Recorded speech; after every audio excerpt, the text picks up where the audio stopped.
ಮೀಸಲಾತಿ ಮಸೂದೆ ಸೋಲು, ಕಾಂಗ್ರೆಸ್ ಮಿತ್ರ ಪಕ್ಷಗಳ ವಿರುದ್ಧ ಆಕ್ರೋಶ.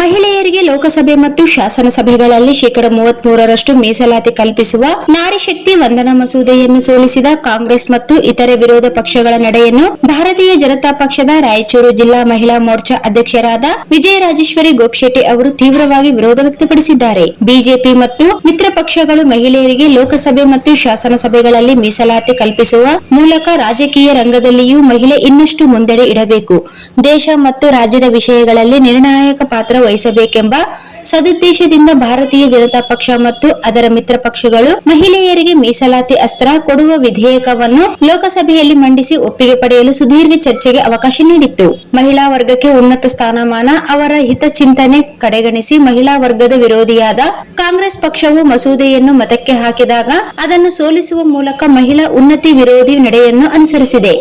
ಸಂವಿಧಾನಬದ್ಧವಾಗಿ ಮಹಿಳೆಯರಿಗೆ ಸಿಗಬೇಕಾದ ಉನ್ನತ ಮಟ್ಟದ ಮೀಸಲಾತಿಗೆ ಕೊಕ್ಕೆ ಹಾಕಿದೆ ಎಂದು ಆಕ್ರೋಶ ವ್ಯಕ್ತಪಡಿಸಿದ್ದಾರೆ. ಮಹಿಳೆಯು ಇವತ್ತು ಎಲ್ಲಾ ರಂಗಗಳಲ್ಲಿ ಸಾಧನೆಯನ್ನು ಮಾಡಿದ್ದಾಳೆ, ಸಮರ್ಥವಾಗಿ ಕುಟುಂಬವನ್ನು ನಿರ್ವಹಿಸುತ್ತಿದ್ದಾಳೆ, ರಾಜಕೀಯದಲ್ಲೂ ತನ್ನ ಛಾಪನ್ನು ಮೂಡಿಸಿದ್ದಾಳೆ. ಕಾಂಗ್ರೆಸ್ ಪಕ್ಷದವರೇ ಆಗಿದ್ದ ಈ ದೇಶದ ಮೊದಲ ಮಹಿಳಾ ಪ್ರಧಾನಿ ಮಂತ್ರಿಯಾಗಿದ್ದರು. ಸಮರ್ಥವಾದ ನಿರ್ಣಯಗಳನ್ನು ತೆಗೆದುಕೊಂಡು ಉಕ್ಕಿನ ಮಹಿಳೆ ಎಂದು ಬಿರುದು ಪಡೆದಿದ್ದರು. ಅಂತಹ ಆದರ್ಶ ಮಹಿಳೆಗೆ ಇವತ್ತು ಕಾಂಗ್ರೆಸ್ ಪಕ್ಷ ಅಪಮಾನ ಮಾಡಿದೆ. ಮಹಿಳಾ ವರ್ಗ ಎಂದೆಂದಿಗೂ ಕಾಂಗ್ರೆಸ್ ಪಕ್ಷವನ್ನು ಸಹಿಸುವುದಿಲ್ಲ ಎಂದು ಎಚ್ಚರಿಸಿದ್ದಾರೆ. ರಾಜಕೀಯ ದುರುದ್ದೇಶದಿಂದ ಕಾಂಗ್ರೆಸ್ ಪಕ್ಷವು ಈ ರೀತಿ ನಡೆದುಕೊಂಡು ಪುರುಷ ಪ್ರಧಾನ ವ್ಯವಸ್ಥೆಯನ್ನು ಬಲಗೊಳಿಸುವ ಮನೋಭಾವವನ್ನು ವ್ಯಕ್ತಪಡಿಸಿದೆ. ಕಾಂಗ್ರೆಸ್ಸಿನ ಈ ನಡೆಯನ್ನು ಮಹಿಳಾ ವರ್ಗವು ಎಂದೆಂದಿಗೂ ಸಹಿಸಲು ಸಾಧ್ಯವಿಲ್ಲ.